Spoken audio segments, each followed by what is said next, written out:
Hello everyone, welcome to ACPPSC। जैसे आप सबको पता है कि एग्ज़ाम में अब 90 डेज़ बचे हैं, तो हम अपनी प्रिपरेशन को किस तरीके से रखें कि जो हमारा 90 डेज़ में जो है हमारा सिलेबस भी कंप्लीट हो जाए और हम इस एग्ज़ाम को जो है ईजिली क्रैक करें। तो इस वीडियो में हम वही चीज़ डिस्कस करेंगे कि tips to crack UPPSC prelims in last days. तो लास्ट डेज़ में जो है हम क्या क्या प्रिपेयर करें कि जो हमारा प्रीलिम जो है क्लियर हो जाए। तो सबसे पहले हम देख लेते हैं करंट अफेयर्स। तो करंट अफेयर जो आपको प्रिपेयर करना है वो एक या दो सोर्सेज, मिनिमम 1 और मैक्सिमम 2 सोर्सेज। इससे ज़्यादा सोर्सेज से आप करंट अफेयर प्रिपेयर मत करिए, क्योंकि रिवाइज करने में बहुत ज़्यादा प्रॉब्लम हो जाएगी। तो मैंने जो है एक करंट अफेयर का वीडियो बनाया है।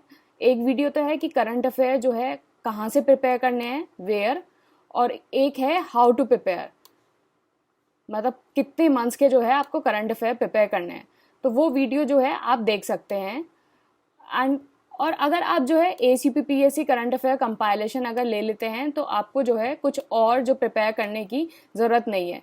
तो आई एम 101% श्योर, अगर आप जो है अगर इसको कर लेते हैं तो कुछ और जानने की ज़रूरत नहीं है। तो इट्स नॉट अ ब्रांडिंग, मतलब I am not promoting anything, I am 101% sure, क्योंकि मैंने जो है ये कंपाइलेशन बहुत ही ज़्यादा डेडिकेशन के साथ बनाया है। एंड लास्ट ईयर भी जो है सारे क्वेश्चन फंसे थे एंड और इस बार भी जो है इससे ही जो है क्वेश्चन आएंगे। तो ये बहुत सारी सोर्सेज का मिलके जो कंपाइलेशन है जिससे आपका टाइम सेव हो सके। जो आपको करंट अफेयर प्रिपेयर करने हैं वो MCQ फॉर्मेट में भी ही करिए, जिससे क्या होगा कि जो आपका रिटेंशन है वो मैक्सिमम होगा, क्योंकि जो एग्ज़ाम में जो है वो भी MCQ फॉर्मेट में आता है। तो आपकी जो ब्रेन है उस पर जो इमेज है वो एकदम अच्छे से जो बन जाएगी और आप जो है मैक्सिमम रिटेंशन कर पाएंगे। तो ये test series current affair notes course है इंग्लिश मीडियम का, तो आप इसको ज्वाइन कर सकते हैं और बाकी सारी डिटेल्स यहाँ गिवन है, तो आप इसको देख सकते हैं। ये व्हाट्सएप या टेलीग्राम नंबर है, इस पर आप इसको ज्वाइन कर सकते हैं। और 2020 वाला कोर्स था, उससे डायरेक्ट 70 क्वेश्चन आया है, तो नीचे PDF गिवन होगी डिस्क्रिप्शन बॉक्स में, वहाँ इसको आप वेरीफाई कर सकते हैं। दूसरा है टेस्ट सीरीज।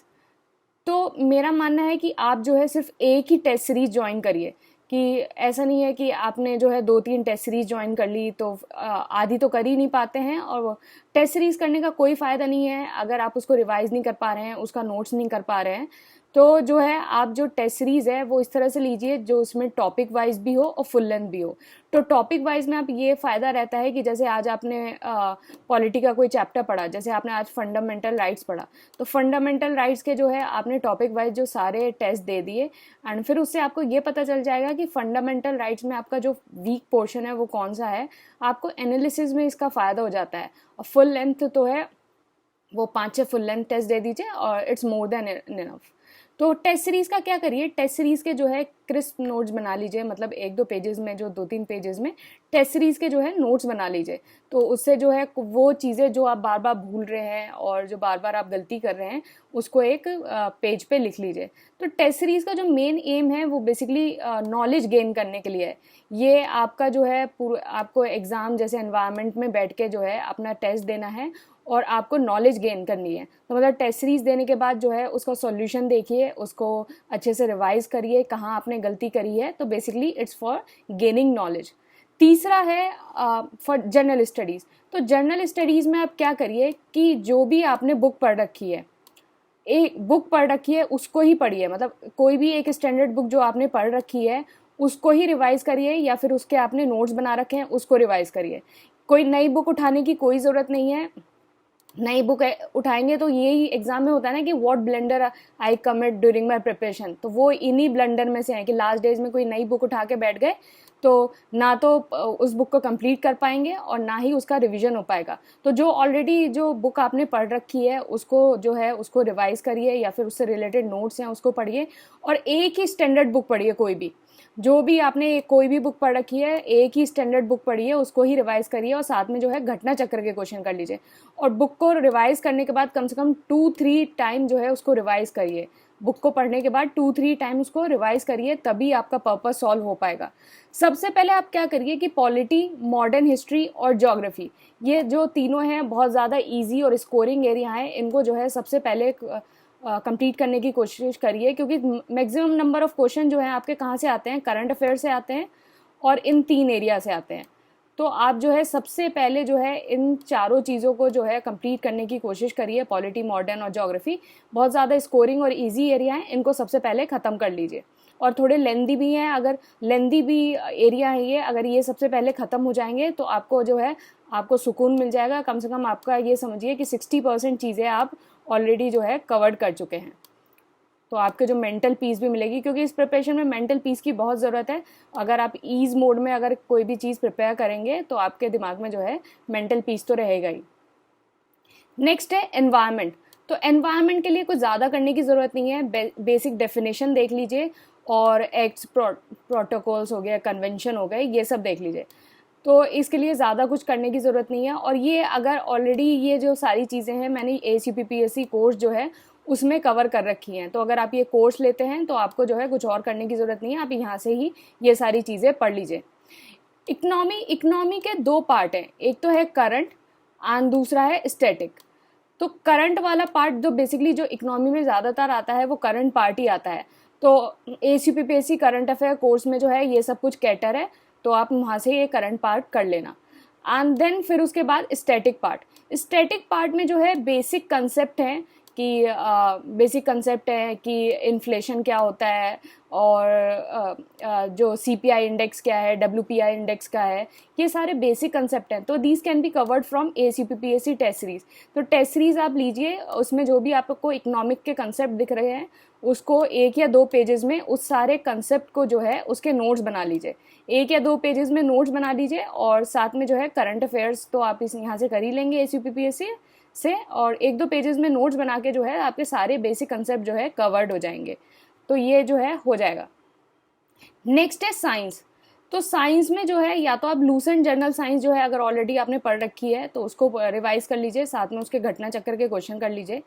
और अगर आपको ये नहीं करना है तो मैंने जो है अनअकैडमी पे लूसेंट साइंस का जो है सेशन कंडक्ट करे हैं।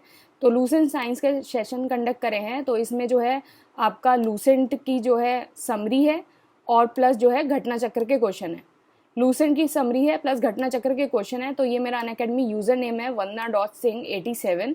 तो ये मेरा यूज़र नेम है, तो आप इस पर जाइए एंड इसको क्लिक करिए। तो इसमें जो है साइंस के सारे सेशन होंगे।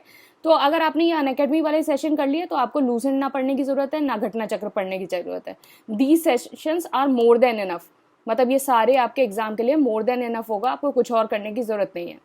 एंशिएंट एंड मिडिवल थोड़ा डाइसी सेक्शन है, पता नहीं UPPSC कहाँ से क्वेश्चन कभी दे देता है।